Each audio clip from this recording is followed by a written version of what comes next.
2024 has been a great year for both gold and silver. For much of the year, silver outperformed gold by a long shot. However, there's still a large gap that needs to be closed. So we're going to discuss what that gap is and how silver will do next year in 2025 in this video as we explore.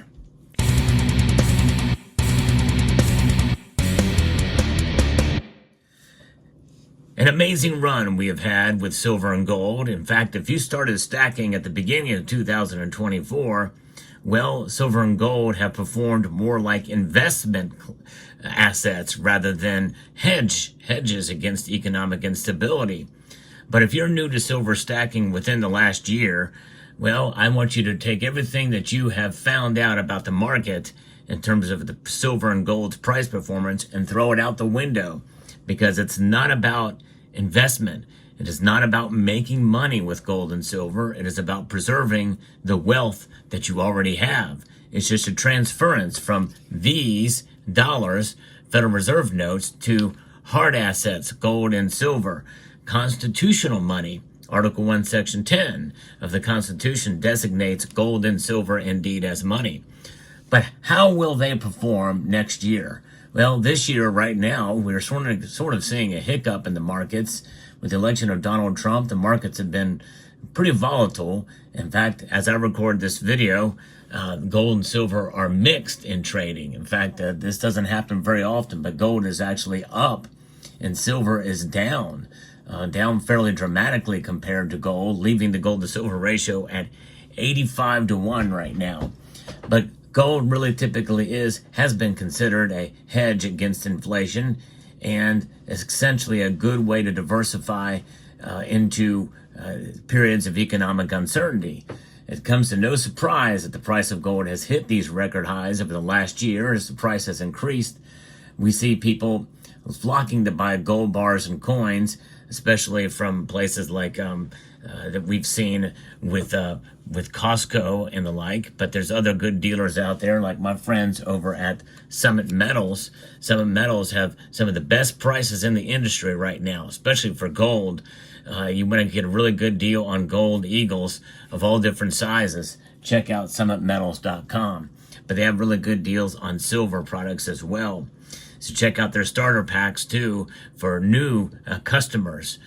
But nonetheless, that is what we're looking at, with a lot of people buying, but it's been mixed in a sense because there's been a whole lot of people selling too at the higher prices. But what's going on as well is people have been opening up gold IRAs, with many first-time gold, quote, investors getting in on the action, according to this piece here from Christy Bieber. Now, it wasn't until the price of gold, it wasn't just the price of gold that went up. We saw silver outperform gold for most of the year, and some have opened up silver IRAs, which was sort of a common alternative to gold IRAs. With rising demand for both precious metals, many investors have been left wondering whether gold or silver is better for their portfolio. And that is a good question to ask, because a lot of us feel that silver has a lot more ways to go, considering especially that we've not anywhere near the all-time high for the price of silver. Yea, though we have touched on the highs for gold over the past year.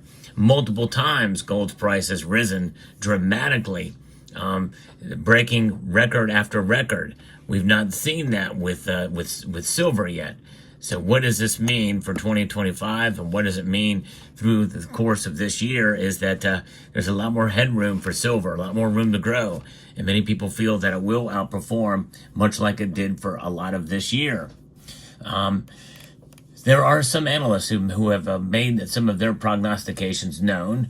And with the price of gold topping $2,600 an ounce right in here, and on the beginning of December of 2024, and with silver being around $31 an ounce, gold's cost per ounce will continue to far exceed silver, obviously, but there's ample reason to believe that silver will see a greater percentage increase in value than gold in the upcoming year. I believe silver will outperform and outpace gold in 2025, according to Daniel Boston, founder of Preserve Gold. Gold reached a new high of nearly $2,000 an ounce back in 2011. If my memory serves, it was actually $1,923 was the high for that year.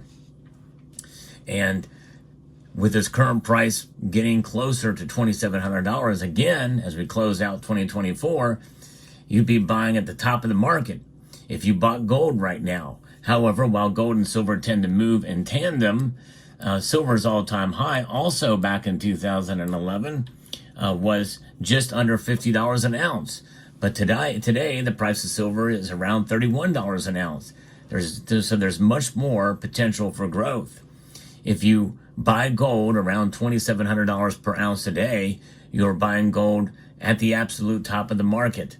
Buying anything at the top of the market is just never sits right with me, is what Boston says. But of course, how do we really know that that's the top of gold's market?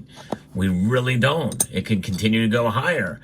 Many people thought Bitcoin was topping the market when it was at $3,000 per ounce for a Bitcoin. Now look where it is. Of course, you really can't make the similarities there, but there's still room for gold to continue to grow as well too, because adjusted for inflation, it would need to get to about $3,300 an ounce. So for silver to return to its 2011 high, for the simple fact that gold is already there, could mean nearly doubling your investment dollar from current levels. You may have a lot more upside in silver with a lot less downside risk. So that's where I believe investors should be focused right now, says Boston. Now, I don't know that I believe that per se, because that's essentially looking at two different areas of the market that have changed dramatically since 2011.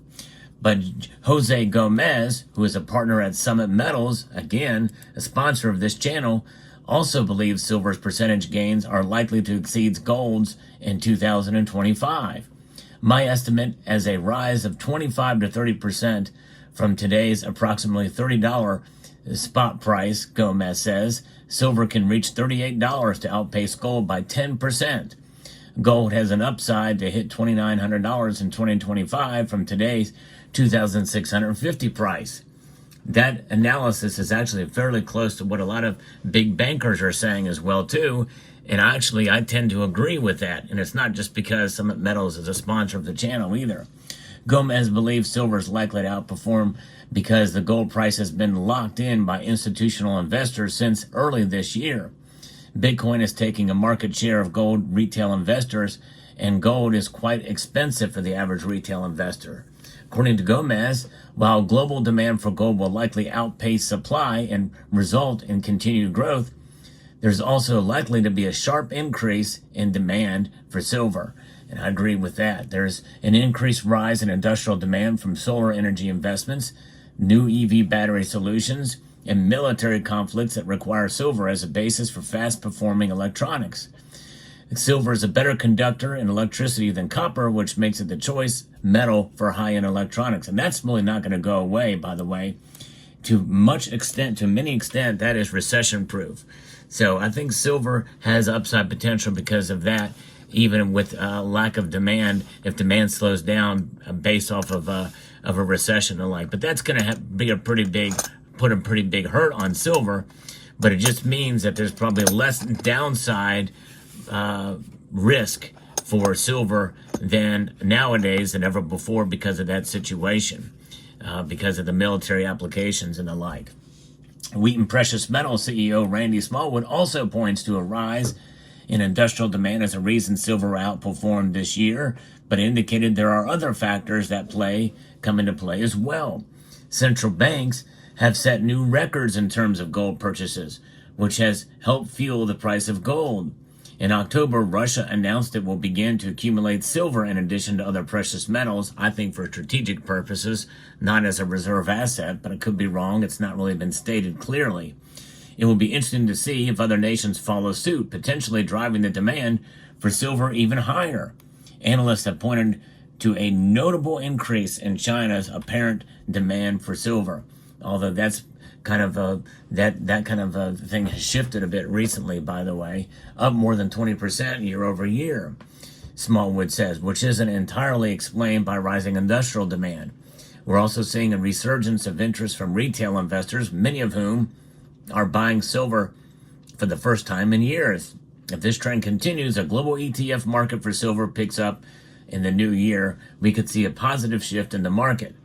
With ample evidence that silver could overperform, silver investors may have an unprecedented opportunity. With the current gold to silver ratio hovering about 85 to 1, it's important to note that outside the exceptional circumstances of the 1990 and 91 Gulf War and the 2020 COVID-related shutdowns, there have been very few instances where silver has been priced this attractively compared to gold. And now some say that silver won't outpace gold in 2025. While this is good news for silver enthusiasts, it is also important to note that uniform consensus is lacking regarding the precious metal has the most potential this year. I think it is very unlikely silver will outperform gold in 2025, says Michael Martin, the Vice President of Market Strategy at Trading Bank. In an inflationary environment, investors typically flock to gold first, and that is definitely true. Gold is the metal to treasure. It is what has been proven to be the first to react to an economic crisis. No question about that, and I could definitely see that continuing to happen if we see more shocks this year. And in inflationary environments, investors flock to gold, and additionally with Bitcoin drawing attention away from traditional inflation hedges, silver is even further sidelined. Martin points to the reference for gold among central banks due to its stability, which could further drive demand in today's debt-ridden global economy. Central banks, they stack gold, not silver. So during times of economic uncertainty, with wars and geopolitical tensions affecting the world, gold has been this first choice for investors. Considering the persistent inflation with geopolitical issues, I see little reason to believe silver will outshine gold. Luciano Duque, Chief Investment Officer at C3 Bullion, also says that while silver does have greater potential upside in the long run, he doesn't believe it will outpace gold in the coming year. Gold needs to consolidate its upward trajectory, and the silver price will probably follow along the same rate or closer, Duque says. Now the change will happen after a full 2025 of steady gold price increase. Then I do foresee a silver price increasing its upward trajectory faster than gold, aiming for that traditional gold to silver price ratio of 15 to 1. Although that's a very, very high goal, I would say if we could see it squeeze down to 40 to 1, that would be a miracle given the history of silver over the past decade or so. So his thinking is that 2025 gold will continue to rise with silver following along. In 2026, I foresee gold rising at the same speed, but silver outpacing that speed. So it's going to see what happens there. And so the good news, it's unclear if gold or silver will shine this year. It's likely the price of both will continue to rise. Mark Charnett, founder and CEO of American Prosperity Group, recommends investors gain exposure to both by investing in a mutual fund. Well, I think you can do that, but you can also get into ETFs. But I'm the strongest proponent of physical gold and silver. It's worth the premiums to have something that's outside of the system that you and only you control. And I think that's that single party risk is what I call it, is certainly fine in comparison to what we see with other asset classes out there. So there you have it. So I think in the end, my feelings on it all is I think silver will outperform gold in 2025, but not by as much as you may think. We'll see how it plays out. At the end of the year, I usually give my predictions of where I think gold and silver is going to go in the coming year. So I hope you will check those videos out whenever I produce them. So let me know what your thoughts are about this situation here with gold and silver in 2025. I would like to extend a multitude of gratitude to you all for taking the time to watch and encourage you to please rate this video, press that thumbs up button down below, share it, comment, and subscribe.